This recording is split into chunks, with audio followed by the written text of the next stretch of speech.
Welcome to the Rookie Realtor Reality Podcast with your host, Amir Hunter. And Bailey Weaver Packard. With so many people thinking that realtors just look at beautiful houses and post on Instagram, this podcast brings you back to reality. This podcast explores the good, the bad, and the in-between. We're both with eXp Realty, so our experience may be different than yours, but over time we'll have other agents, past clients, and others in the real estate industry, such as inspectors, builders, lenders, and more. So this is episode number 6, Yeah, it is. Custom Living. And today we are happy to have a guest today. We have Amy Penner, and she is with Triangle Luxury Homes with us today. Hi, Amy. Hi guys, happy to be here. Yay, so glad. So one thing we typically do is we start out with our wins and losses from the last week. And so last time we did the losses and then kind of transitioned over to wins. So Yep. I think that's going to kind of be our motto. Yeah, So let's start with we can that. finish with wins. That's right. So Bailey, you want to start? Yes, and honestly, while I was driving over here today, I was racking my brain. I can't think of a loss. Yeah, I think I'm struggling with a loss too as well. Yeah. So I've had a challenge, so I guess I'll What's just your throw that in. challenge? So my challenge is that I just got a listing agreement Uh-huh. with a client, and she's decided that she wants to rent after she sells. Okay. So we're struggling a little bit with her price point Got it. because rent has increased so Mhm. much. And so we're looking, because she's a little bit older, she's about to turn 70. Mhm. So we're looking for some Aw. senior living situations, but Oh, they're all yeah. kind of expensive. Oh, I believe it. Very expensive. And so a lot of the senior communities, they have like all these amenities thrown in there, Uh-huh. and as well as like, dining and housekeeping, and like we're like, whoa. The whole shebang, yeah. And my client's like, can I just do my own housekeeping? So we're trying to figure that out. Searching for So that. because we can't list her home until we find her a A place to place to rent. go, So- yeah. So we'll figure that out this week. But she's like sending me like texts at like 11 o'clock at night, like, hey, look Oh. at this. And I'm like, okay, like we can't do anything on the weekends a lot of times for some of the places. So I was like, I'll call on Monday and, Right. and start calling around and seeing what options are available. So working Well, on good that. luck with that. Do you have any challenges or losses over the last week, Amy? I think all positives. Nice. I have some wins to share as well. That's what I'm talking Other about. than I love sick a win. family, that's always a Oh, loss yeah. when you're trying to work. So true. Yeah, so we'll go ahead and go to wins. So go ahead. Okay, I'll start. I joined the Girls with Grit listing challenge, and I'd call that a win because I'm learning so much new stuff and accountability in my business. So I'm excited to get some listings. Yeah, Mhm. listings are a high commodity right now in the market. Right. So for me, a win is I have a listing that's been on the market for a while. Nice. it does need some work, but the clients inherited it from their father who had passed away, so they're trying to get it sold. So And it's far out. it is far out. It's up in Ahoskie, so the market's a lot slower up there. Yes. You see a lot of houses that sit on the market for 6 months to a year sometimes. So 45 days in, we have an offer, so we're Nice. getting everything signed. So hopefully we'll be under contract later today. Way on to that. go. So That is a win. that is exciting and a win. So For sure. What about you, Amy? What you got? So 2 wins. Faith, the girl that I am training, my new agent on my team, got her first listing. That's Got an right. offer on it over the weekend. And my buyer that I've been racking my brain trying to find something that works. Mhm. I think we found something that works. Oh. So, 2 wins. I know it's been a good week. Good. I like to hear it. So in this episode, we're going to kind of talk about like custom builds, and this is kind of a market that Amy, you've kind of specialized in. And I have a client that they're building a home, Mhm. so I'm learning a little bit as we're kind of going through the process, but I think I'm going to learn a lot more today.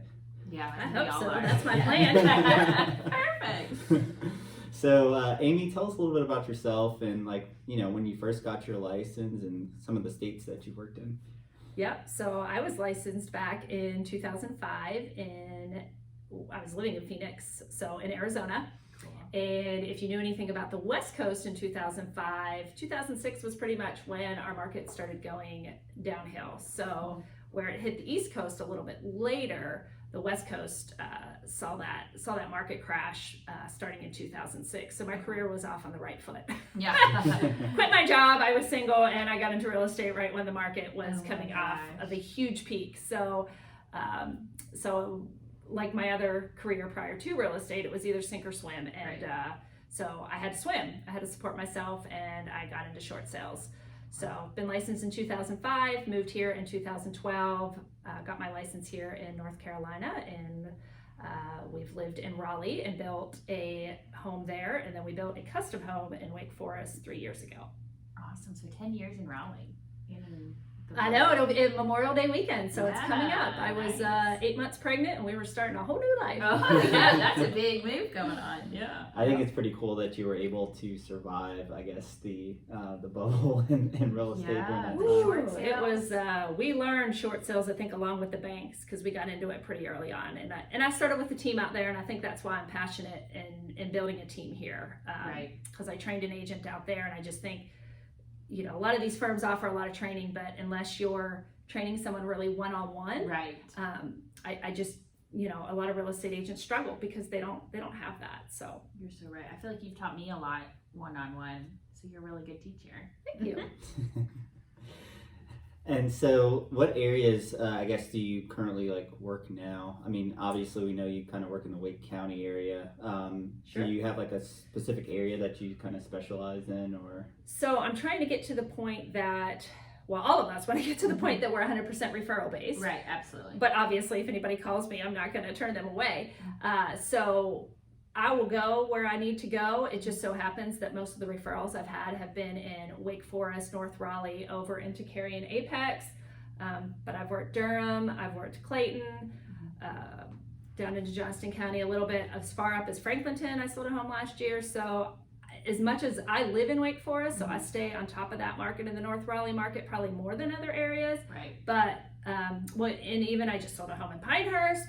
That same go client anywhere. was looking in Pittsburgh, so I learned the custom market out in Pittsburgh.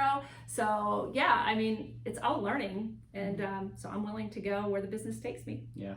So, in your career, have you only done kind of residential, or have you dabbled in commercial at all?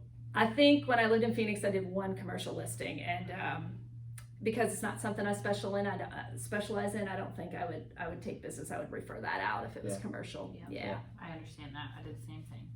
So, one thing I think you kind of brought up is that you started a team. Mhm. And so, tell us a little bit about what the process was to get that team started. Well, that was easy for me because I knew somebody that wanted to get into real estate as their Excellent. second career. So, but definitely, I think as I move forward, I would reach out to more newer agents. It's a lot of time, though. I mean, it's a big investment. Yeah. And I think EXP has a great mentor program. I am a mentor through EXP, but this just is just added, and I'm willing to put in the time to train someone. And then in terms, there's a commission split until they get off and running, which I feel like they will do a lot sooner Right. when you're training right next to someone one-on-one. Yeah. Oh, absolutely. Holding hands together. Yeah, I think having that one-on-one experience is great. I think sometimes when your team gets too big, sometimes it's easy for somebody to get Yes. lost. And that is my goal, to stay kind of small. We do get a lot of mentor requests, and I don't jump all over those just because of that. Yeah. So I guess kind of talking about homes and what's a custom home versus kind of just a normal production home. I know a lot of people may not know what a kind of breaks up the difference. Yeah. And so kind of tell us a little bit And more the about verbiage, and we have to be careful with our verbiage, because I say track home and spec home, and Right. we're using all these terms that our buyers probably are like, okay, I have no idea what another she's language. talking about. Yeah. It is, and we forget that sometimes, that we have to break that down for our clients. So I'll use the term track home, or like you said, production home. That's all your big builders out there, your Pulte, your DR Horton, those big national names that generally when you're building those homes, you only get to pick certain features of the home. They've got certain floor plans to choose from. You go to their design center and you can choose from 3 light fixtures. You can choose 3 countertops, 3 flooring options. So in some builders, you don't even have Yeah. 3 options. You might have 1. Exactly. And these days, they're just building them saying no options because of production And the demand's so high. problem. Yep. Right. Yeah. Supply, all that. It's easier for them just to build them up. But and in both sides of the world, you'll see what we call spec homes. So those are homes that are started, and they won't sell those until they're, especially now, until they're closer to completed. So they're picking everything. And you will see that in the custom world. But the biggest difference when you build custom is you can design your floor plan from the ground up. Love You're it. designing it directly with an architect. No floor plans to choose from. You can go as unique as you would like, which sometimes is good and sometimes can be bad. Can get crazy. You can see those resale homes where you're like, this was clearly a custom home. And then secondly, you are sent directly to the cabinet distributor, the countertop warehouse, it's not called a countertop warehouse, the kitchen and bath place is direct. Gotcha. Where you're going to the yard, I guess is a better word for it, Okay. the countertop yard to choose your slabs. I mean, you're directly choosing what piece of slab of countertop you want in your house. You're going to a lighting store, you've got thousands. I came home with books stacked this high from the lighting distributor saying, okay, pick your lights. I'm like, oh my goodness. Talk It was about overwhelming. It was there were tears. There was, felt like a full-time job at times, but I've had customers that love it. They, if you're into design and you know what you want, I mean, it can be a really fun process. In hindsight, now that I know what I'm doing, Right. it would be great. And that's why I can help other people as well, because I've gone through it. Not only have I helped clients, I've gone through it. So now I can hold your hands and the biggest thing is in any type of job in sales is knowing expectations. So now I can advise my clients of what the expectations are going in to build a custom home, and that it may get overwhelming and to use your time well. How do you navigate that if you have a client that's very busy and they don't have time to visit those facilities to pick out those options? How do you navigate that? I had one and she just bought a spec home. Okay. Because of that. You can certainly hire a designer. Okay. I've had another one that the builder actually had a designer on retainer and said that's she helpful. can go, because what if you're out of state? Yeah. You can't be here to visit all those. So the designer will go in, and communicate back and forth with the client. Yeah, you would think that would be a challenge that would present pretty commonly. Right now I feel like a lot of clients, they are just so busy that I have to go out and do video tours for them and things like that. Right. So I would think, having to visit studios may be difficult for them too as well. Yeah, but that's part of the fun. That's what they're signing up I for. guess so. Yeah, they want to do that.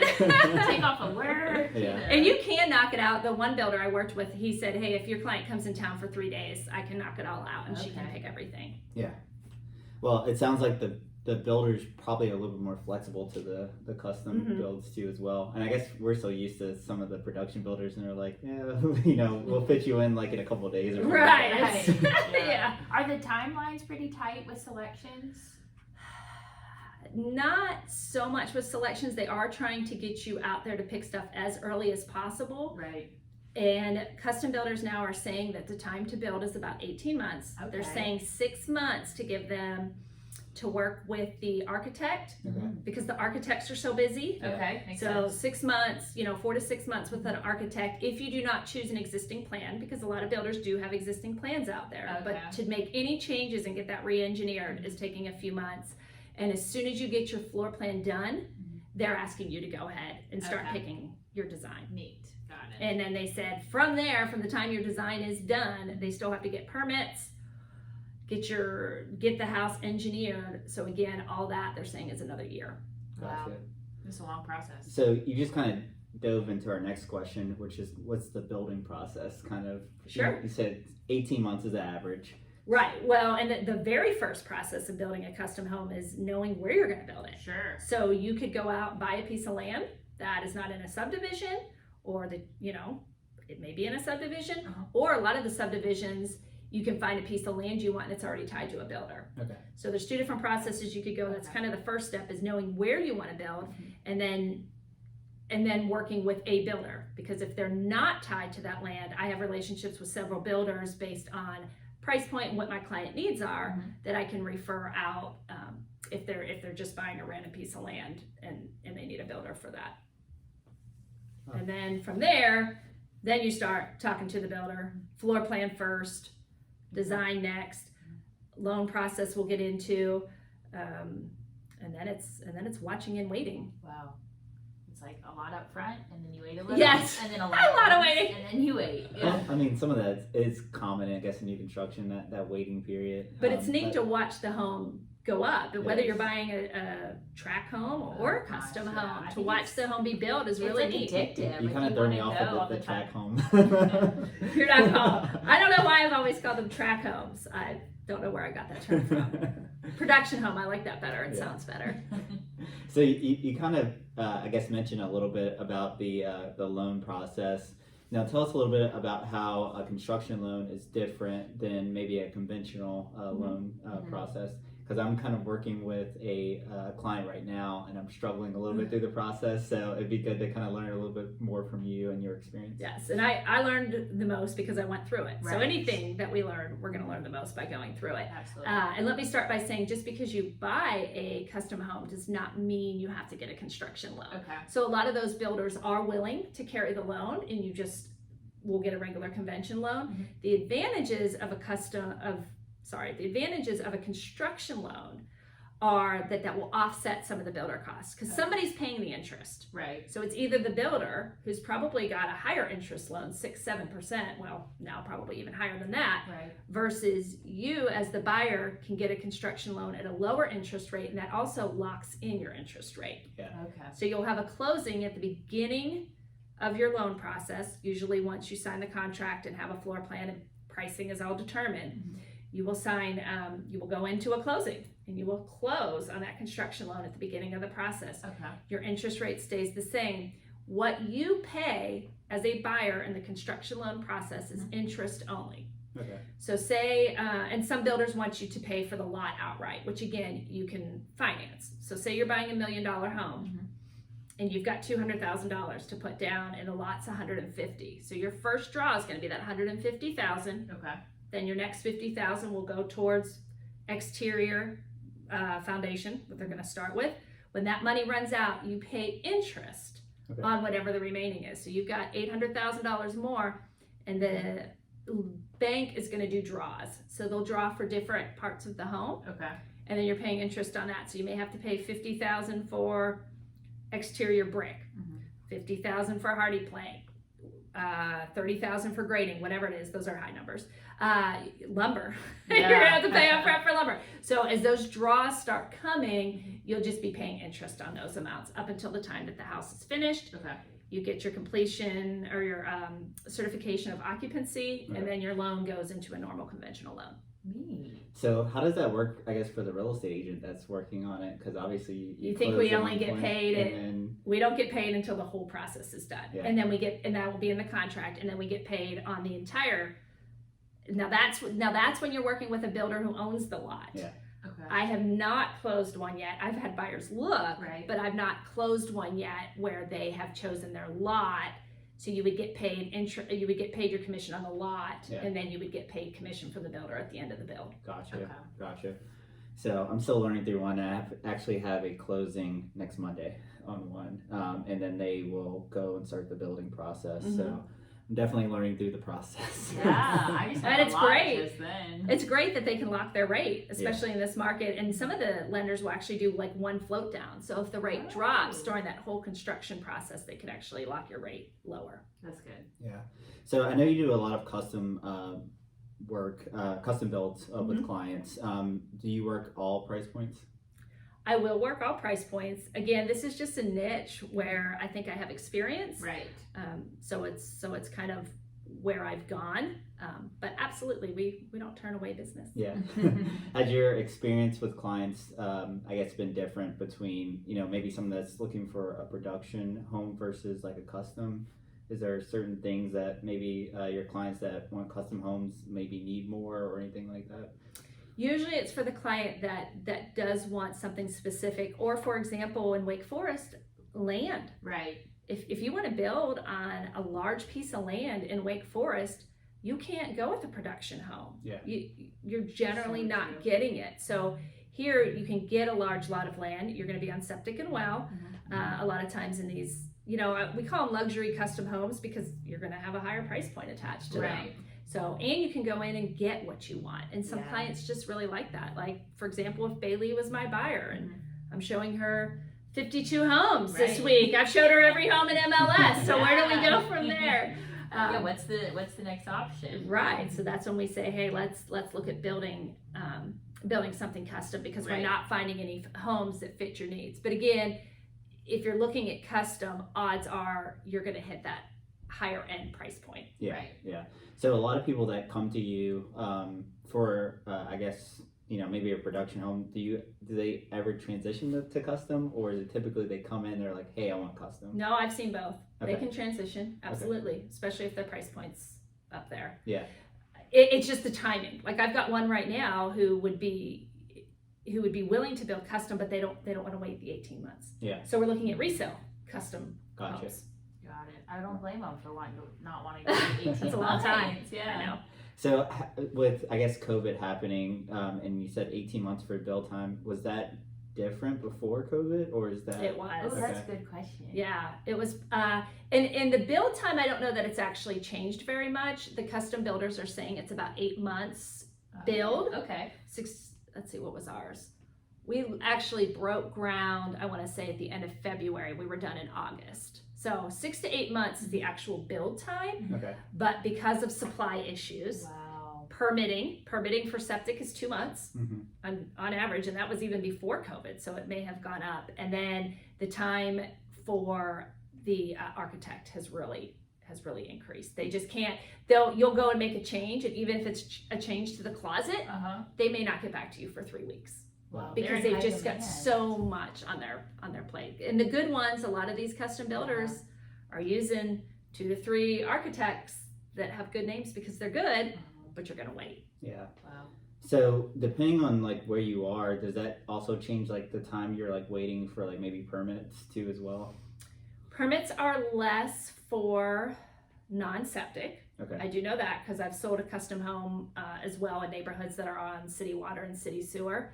And did they go under contract during COVID? I think they were right before COVID, and they were done in a year with everything. Okay. So it changes a little bit, but it's just everybody's overwhelmed. And these custom builders that were building 5 to 10 homes a year have doubled what they're putting out there. So everybody's just scrambling. Yeah. So if you're talking to a new agent and they're looking into getting from maybe production and try to jump into like the custom market, what recommendations would you give for that new agent?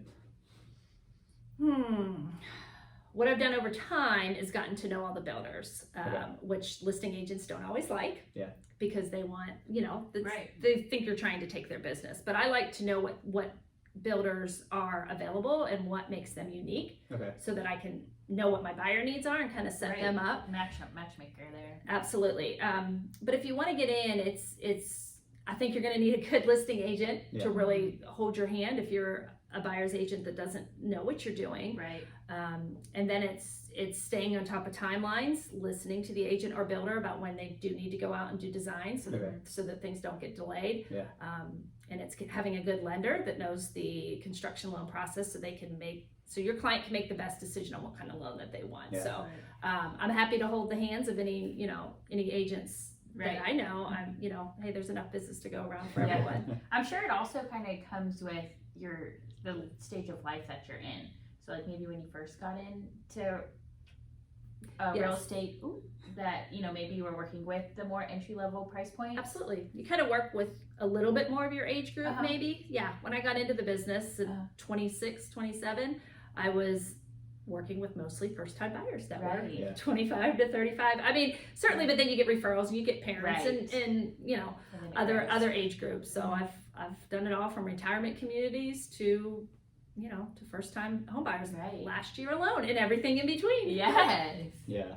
I think sometimes, I guess as a new agent, probably working with clients that are looking for the custom home builds, sometimes you might be intimidated a little bit. Yeah, kinda getting into that's what I was thinking. But I would say marketing needs to step up if you're listing a custom home. Right. Yeah. If you're working with buyers, again, I think that there is a good hand holding, or should be, by the builder and by the listing agent. Cool. To help you through the process. When you're listing, it does take a little bit more of a step up in terms of marketing. Yeah. And I feel like the construction loans, there's not a ton of like lenders that do the construction loans. Correct. Very few. Yeah. Mhm. And very few good ones. Yeah. And we found that out the hard way. I think we were looking for like construction lenders, and we found out there's very limited amount. And so we ended up going to like 2 or 3 before we made a selection.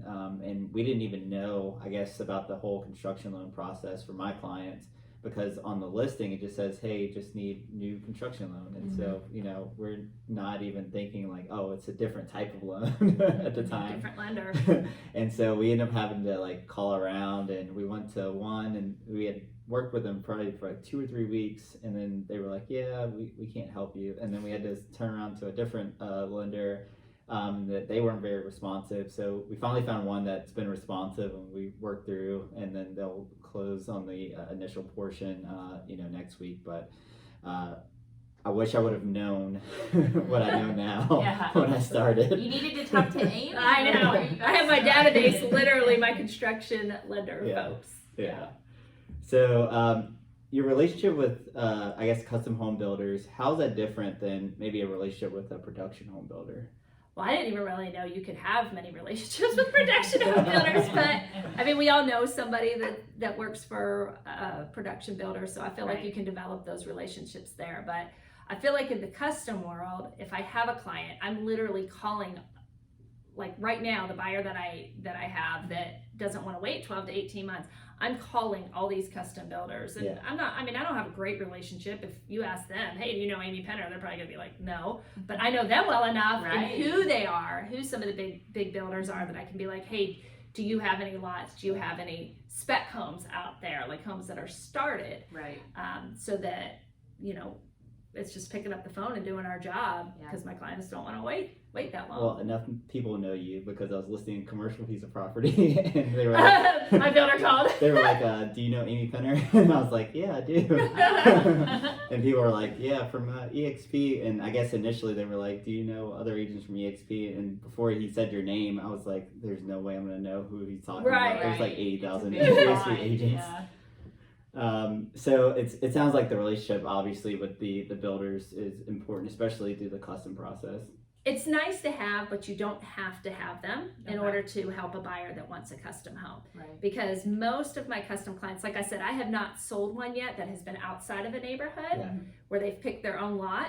So when they're buying within a neighborhood, generally there's already a builder tied to that lot. Yeah. Now, I had one that bought in Camberley a few years ago, and the neighborhood had not even been started yet. Wow. The builders owned the lots, but she had her choice of every lot. So it was finding a lot that she liked, so she narrowed down to like 3 or 4 lots. Right. And then I would call those builders to see if they would meet her budget, and only one of the builders would meet her budget. So that was clearly the lot that we chose. Neat. So if there's a listener out there that is thinking about doing a custom build, and maybe they're looking, they're searching to kind of figure out the best agent for them, what things should they be asking? Choose me. There's no question. What's the problem? I mean, if I were to go up to Amy and be like, this is what I'm looking for, I guarantee you she'd say, oh, I know exactly where you should go. Because you know the area so well. Maybe not as much in Apex, but I know the custom market. I know, well, and in addition to the custom, I mean, you could be like, why are you talking custom homes when her company's luxury homes triangle? Well, they kind of go hand in hand. Right. So when I say I know custom, even in Apex and Pittsburgh and Chapel Hill and all these other cities, it is custom or it's luxury. Right. And they often go hand in hand. Because again, if you're building custom, obviously the price point's going to go up. Right. And often customs on larger lots. Now you won't find that in Apex and Cary because they don't have them. Yeah. So if you are interviewing an agent, that is something that they need to know, especially if you don't know where you want to live yet. If you're moving from out of state, I mean, as you guys know, when you have out of state buyers, they may not have a town picked. Right. Well, if they come and they say, hey, I want to build a custom home. Okay, well, what's your budget? How much land do you want? If you aren't working from the house, what's your commute? But if they can live anywhere, I've got to know every part of town. Yeah. I know Wake Forest best because I live there, and I know probably every neighborhood in Wake Forest. But I have to know custom neighborhoods in all different towns so that I'm not steering my client to a particular city just because I live there. That's what you know, right? I kind of learned that recently. I had a client that has like a $1.2 million budget, and so I was thinking, they were going to work in RTP. So I was like, well, maybe they'd be in Cary Mooresville area. And then we go out and we're like, yeah, the lots are a lot smaller over here. Absolutely. And so I was like, well, maybe, I was like, what about Wake Forest? But then, Wake Forest is like kind of teetering, I guess, on the distance. It could potentially work, but it's teetering on the distance. And so I think we had to look a little bit more down like into Apex area for what they were looking for. So definitely knowing the area and knowing what they need as far as lot size and different amenities obviously are going to be important, especially through the process. And you guys are learning this, and I hammer on this a lot on my social media. But if your clients are looking for, perfect example of your 1.2, if they're looking for a higher end, or okay, let's open that up. Any new homes are not being listed, right? Yeah. Right. Yeah. They're not on MLS. No, they're not. We gotta go drive at $4 a gallon of gas and find these neighborhoods. And this is why Bailey and I are starting to video neighborhoods for people, because sometimes the homes are selling in there and you're like, why didn't I find that on MLS? Well, they just sold 20 homes and they never hit MLS. Yeah. So that's affecting the custom market too. Oh, really? I can see that. And that's why you got to work with an agent that knows the area. Yeah, and knows the builders. The builders, And does it, yeah. and it's not scared to pick up the phone and call a listing agent either, saying, hey, do you guys, you have one listed in this neighborhood that's pending. So oftentimes when I'm searching MLS, I'm looking at pending homes, Right. Yeah. just to see the neighborhoods. Yeah. Then I get that listing agent's info and I'm like, what else do you guys have upcoming? And my last custom buyer, I don't think there was a single one we looked at that was on MLS. Everything was coming through these builders from neighborhoods where homes were already pending, and they will send me floor plans and if they're already planned or what lots they had. Yeah. That's a really good tip for agents to look at pending. Yeah. Yeah, and if you guys think as agents we don't work for the $20,000 in commission we make, we're working. Oh, we're gosh. working. Right. We're doing a ton of back end work, It's driving amazing. hours away. Yes. So I guess if people want to follow you on social media or reach out to you, how can they find you? Are you able to put that up on the video? Well, my one Facebook page is, I actually just changed it this past week. It's Luxury Homes Triangle. Okay. That's on Facebook. But actually, it's still under my name. I've got to change the title of it. So it's still facebook.com, Amy Penner Realtor. Mm-hmm. And then the other one is facebook.com, WF Custom Homes. Cool. For Wake Forest Custom Homes, and that's a little bit more geared towards the Wake Forest market. And I believe my Instagram is also, you don't look at your own stuff. Yeah, no. It's also Amy link it at the Penner. bottom. Okay, it's Yeah. also Amy Penner Realtor. Yeah, we got you. And one thing I wanna state too is just about pricing. If you're coming into this market and thinking $1 million is going to get you a lot, Yeah. It's not right Right. now. It's not. It's really scary what that market has exploded. So Right. what I look at Uh-huh. even as, oh, that should be a $600,000 to $700,000 home. I go home and pull up the price tag and it's $1 million, and I'm like, wow. My custom home buyers are now, I'm telling them to have a budget of 1.3 million and up. Okay, as a minimum, yeah. Yep, 1.3 to 1.7 is what I'm seeing mostly in Wake Forest. 1.3 to 1.9. Wow. 2 million. I mean, I'm starting to see homes over 2 million in the North Raleigh, Wake Forest area, and this didn't happen a few years ago. Yeah. Well, I mean, there's not much in the 200 or 300,000 Right. in that area. And I'll tell you, there's not much in the 1.9 to 2.2. No market has a lot of homes right now. Right. So even if you think, coming in with 1.3, you're going to find 50 homes that fit your needs. It's limited there as well. Yeah. Good to Well, know. we appreciate you coming on the podcast Yes, today. thank I think you. we Yeah, learned this like was fun. so much. And, I'm gonna go back re-listen to it and take notes. yeah. Oh, well, call me anytime. Yeah. I'm happy to help. And even if there's other agents out there watching this, I'm happy to help. I think that's something that this market as realtors, we don't do enough, is help each other out. Right. So